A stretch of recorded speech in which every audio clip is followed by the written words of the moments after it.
You have some time to look at questions 1 to 5.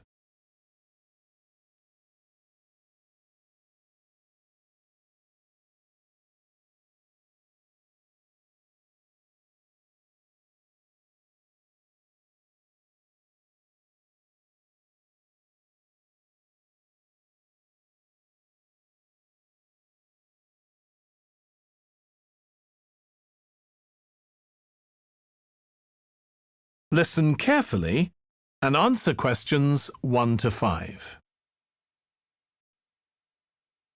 Good morning, Kenton Festival Box Office. How can I help you? Oh, good morning. I'm coming to Kenton for a few days' holiday next month, and a friend told me there's a festival. She gave me this number to find out about it. That's right. The festival begins on the 16th of May and goes on till the 19th. Oh, that's great. I'll be there from the 15th till the 19th. So, could you tell me the programme, please? Well, on the first day, there's the opening ceremony in the town centre. People start gathering around 2 o'clock to get a good place to see from, and the events will start at 2:45 and finish about 5:30. OK, thanks. I'll make sure I get there early to get a good spot. The festival will be officially opened by the mayor. He'll just speak for a few minutes, welcoming everyone to the festival. All the town councillors will be there, and, of course, lots of other people. Right. Then there'll be a performance by a band. Most years we have a children's choir, but this year the local army cadets offered to perform, and they're very good. Uh-huh. After that, a community group from the town will perform a play they've written themselves, just a short one. It's about Helen Tungate. I don't know if you've heard of her. I certainly have. She was a scientist years ago. That's right. She was born in Kenton exactly 100 years ago, so we're celebrating her centenary. I'm a biologist, so I've always been interested in her. I didn't realise she came from Kenton. Yes. Well, all that will take place in the afternoon, and later, as the sun sets, there'll be a firework display. You should go to the park to watch, as you'll get the best view from there. And the display takes place on the opposite side of the river. It's always one of the most popular events in the festival. Sounds great. Before you hear the rest of the conversation, you have some time to look at questions 6 to 10.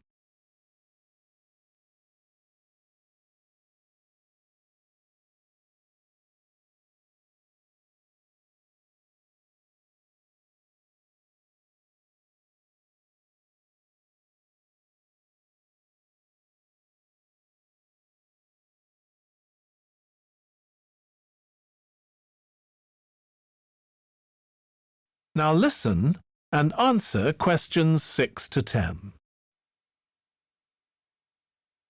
And what's happening on the other days? There are several events that go on the whole time. For example, the students of the art college have produced a number of videos, all connected with relationships between children and their grandparents. That sounds interesting. It makes a change from children and parents, doesn't it? Exactly. Because the art college is in use for classes throughout the festival, the videos are being shown in Handsworth House. How do you spell the name? Handsworth.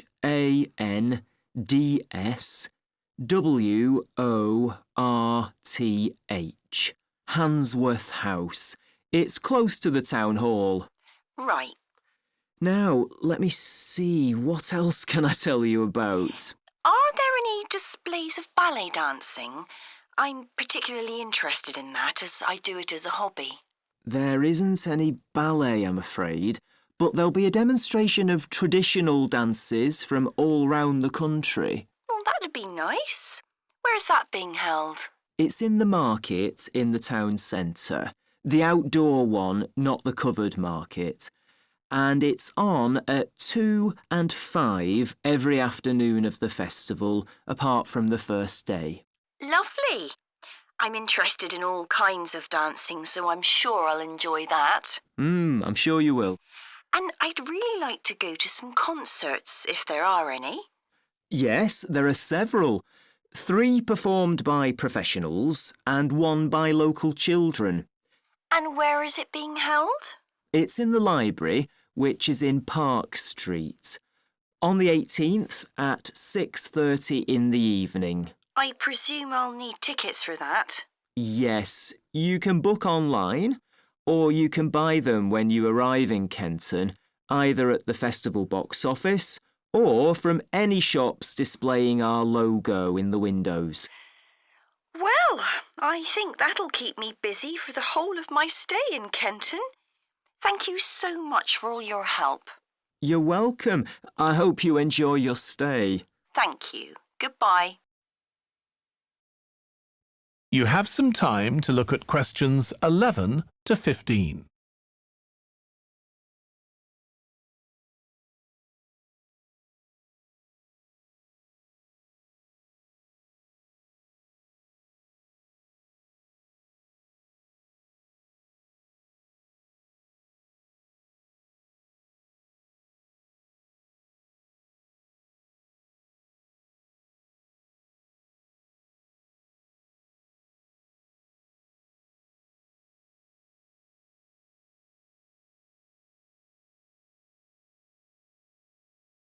Now listen carefully and answer questions 11 to 15. Right. I've now almost succeeded in finalising plans for our tour, so I'll bring you up to date with what I know. As you know, we're flying first to Munich on Monday the 4th. The flight is at 11:30, so it's too early to have lunch at the airport. I suggest we meet there for coffee at 10, which should give us plenty of time for breakfast before we leave home. When we arrive in Munich, we'll be met at the airport by Klaus Bauer. Klaus works for a tour operator, and he'll look after us for the time we'll be in Germany. He's already liaised with the managers of the theatres we're going to visit, and he's also arranged for an officer of the National Theatre in Munich to show us round the theatre one afternoon during our stay. Now, last time we discussed this trip, I didn't have the precise cost for hotel rooms, but now I have. The normal rate at the hotel where we're staying is €150 a night for a double room. I'd hoped to get that down to €120, but in fact I've been able to negotiate a rate of €110. That'll be reflected in the final payment, which you'll need to make by the end of this week. On Tuesday, the day after our arrival, I had hoped we could sit in on a rehearsal at one of the theatres, but unfortunately that's proved very difficult to arrange. So instead, we'll have a coach trip to one of the amazing castles in the mountains south of Munich. On Tuesday evening, we'll all have dinner together in a restaurant near our hotel. From talking to you all about your preferences, it was clear that a typical local restaurant would be too meat-oriented for some of you. Some of you suggested an Italian restaurant, but I must confess that I decided to book a Lebanese one, as we have plenty of opportunities to go to an Italian restaurant at home. On Wednesday afternoon, the director of the play we're going to see that evening will talk to us at the theatre. She'll describe the whole process of producing a play, including how she chose the actors, and, as the play we're going to see is a modern one, how she worked with the playwright.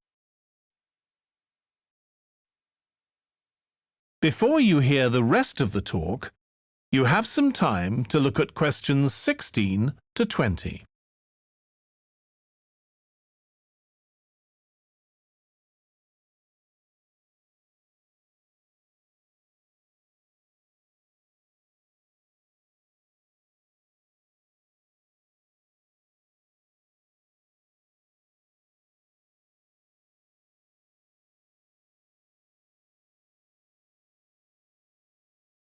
Now listen and answer questions 16 to 20. Right. Now I'd just like to make a few points about the plays we're going to see, partly because it might influence your choice of clothes to take with you. The play we're seeing on Wednesday evening is a modern one, and we're going to the premiere, so it'll be quite a dressy occasion, though of course you don't have to dress formally. I gather it's rather a multimedia production, with amazing lighting effects and a soundtrack of electronic music, though unfortunately the playwright is ill and is unlikely to be able to attend.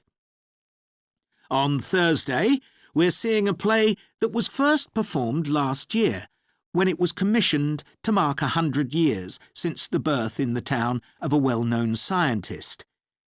We're going to see a revival of that production, which aroused a lot of interest.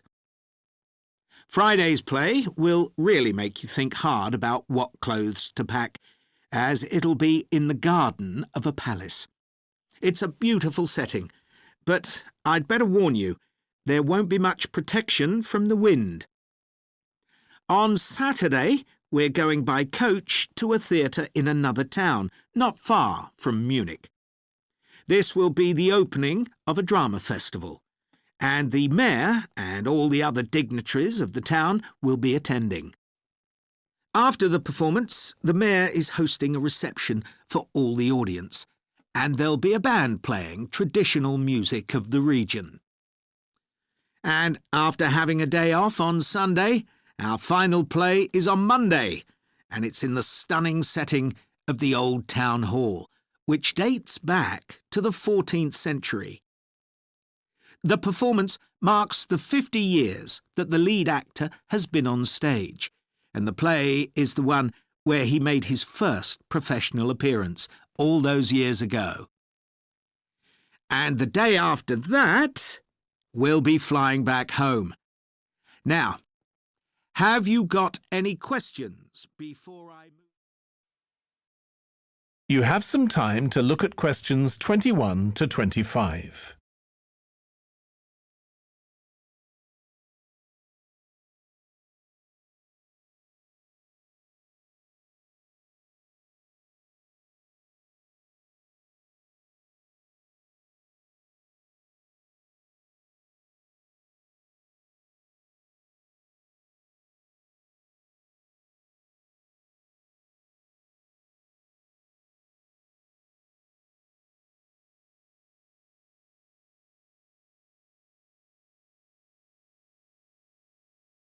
Now listen carefully and answer questions 21 to 25. Oh, good morning. You must be James. I'm Beth Cartwright. Please call me Beth. Thank you.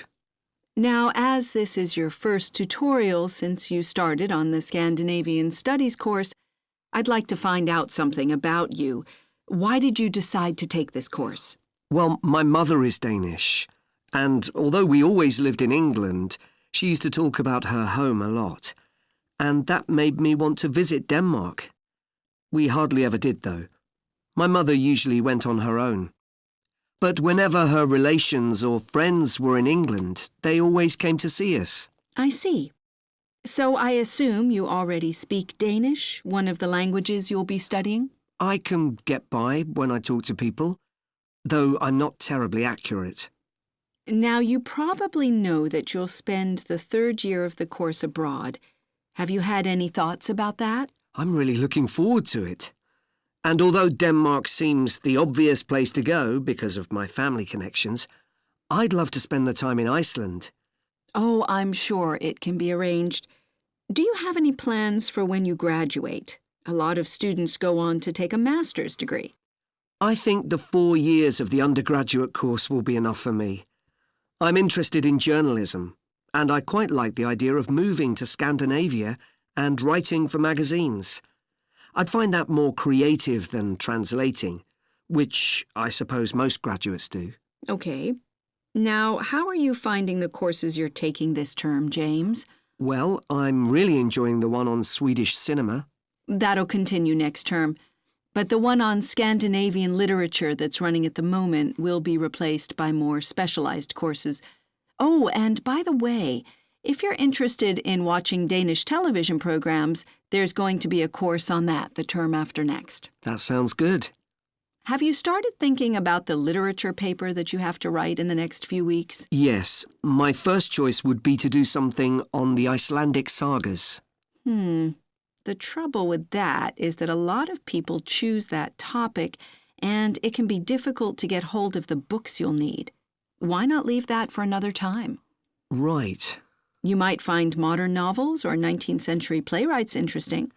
I've read or seen several plays in translation, so that would be a good idea. Fine. I'll put you down for that topic. Right, so what would you advise me to aim at in the paper? First, I suggest you avoid taking one writer and going into a great deal of detail. That approach certainly has its place, but I think you first need to get an understanding of the literature in the context of the society in which it was produced, who it was written for, how it was published, and so on. I also think that's more fruitful than placing it within the history of the genre. Okay, that sounds reasonable. Before you hear the rest of the discussion, you have some time to look at questions 26 to 30.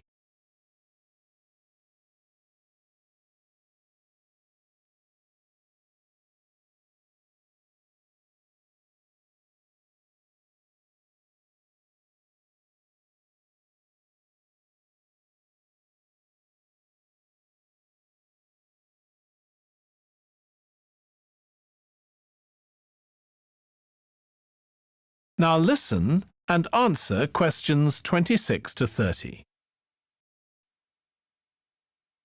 Could I ask for some advice about writing the paper I'm working on about the Vikings? I have to do that this week, and I'm a bit stuck. Of course. Have you decided yet what to write about? No, I haven't. There's so much that seems interesting. Viking settlement in other countries, trade, mythology. Well, what I suggest is that you read an assignment a student wrote last year, which is kept in the library. It's short and well-focused, and I'm sure you'll find it helpful.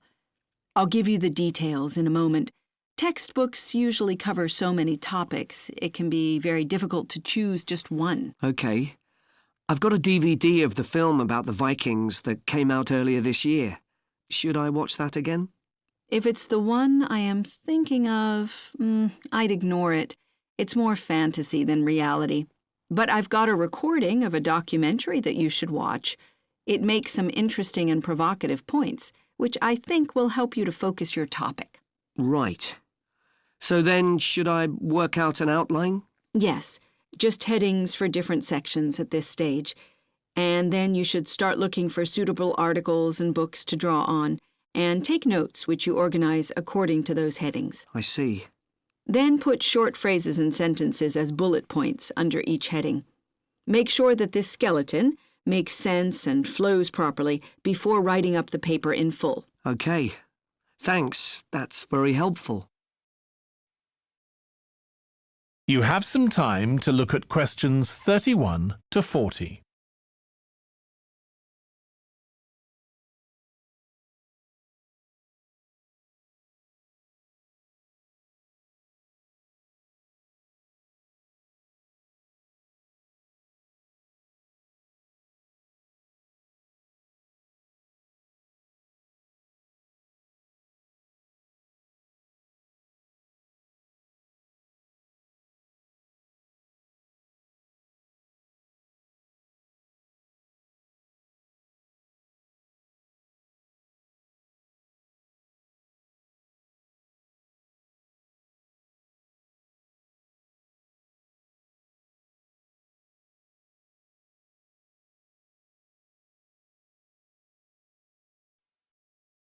Now listen carefully and answer questions 31 to 40.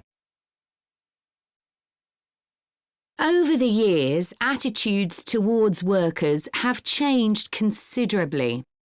After all, there was a time when workers had no rights at all and laboured in appalling conditions.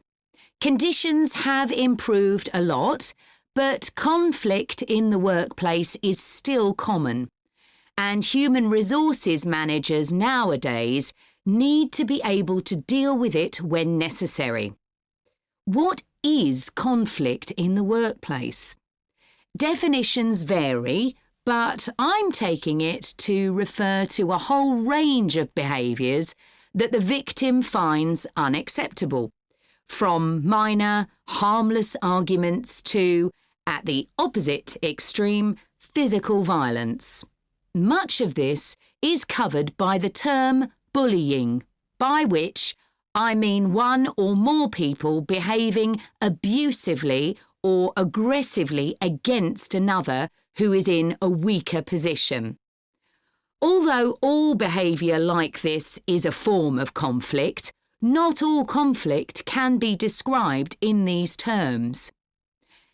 As with all human behaviour, there are numerous reasons for it, but often it's caused by someone who feels the need to show their superiority over someone else, in order to feel that they aren't at the lowest level in a hierarchy or a group of people. In some cases, one person simply dislikes the other, on the basis that the personality of one is in some way incompatible with that of the other person. A general habit of optimism in one person could make them intolerant of a colleague who's constantly pessimistic. Not that that justifies treating them badly, of course. Some conflicts arise when people are more interested in promoting themselves and their team than in the company as a whole. These conflicts are called structural and could come about, for example, when a sales team believe they are the only people in the business who do any useful work and look down on behind-the-scenes administrators. Conflict obviously affects the individuals concerned. The situation is likely to be very stressful for victims, resulting in their absence from work, possibly for months. For the company, if no effort is made to deal with conflict, it can spiral out of control and even lead to the breakdown of the business.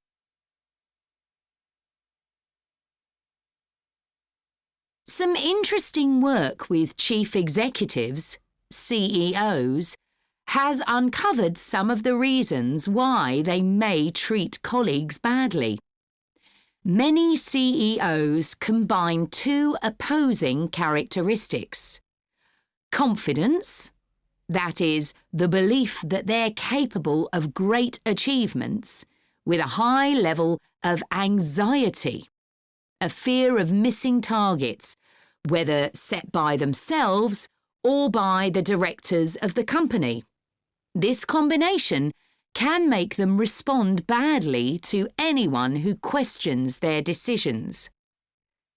In a high-pressure work environment, such characteristics become problematic, and it's particularly difficult to tackle the situation where colleagues, managers, and board members are all trying to achieve their own visions. When they can't agree on strategic issues and on where they see the business going, there are real problems. For managers at lower levels within the organisation, it might seem that an autocratic form of management, where the chief executive gives orders and everyone else has to obey, would see more conflict than others. Interestingly, though, a company with a more democratic business model can suffer more when uncertainty about who to report to leads to conflicting demands. Now I'll say a little about dealing with the type of conflict that has harmful effects. Of course, the ideal is to prevent it arising in the first place. A good manager at any level will make efforts to earn the respect of the people they work with, particularly those who report to them. That will involve politeness in all communications and treating them as equals who happen to have a different role within the organisation. Sometimes, of course, conflict does occur and can get out of hand. In such cases, the Human Resources Department often gets involved. However, if one of the parties in a conflict sees human resources as simply a mouthpiece for the chief executive, then an external mediator might be able to help. By talking to both sides and trying to find the truth of what's been happening, they can build a clear picture of the situation and give feedback that both sides will accept, precisely because they're independent. That is the end of section 4.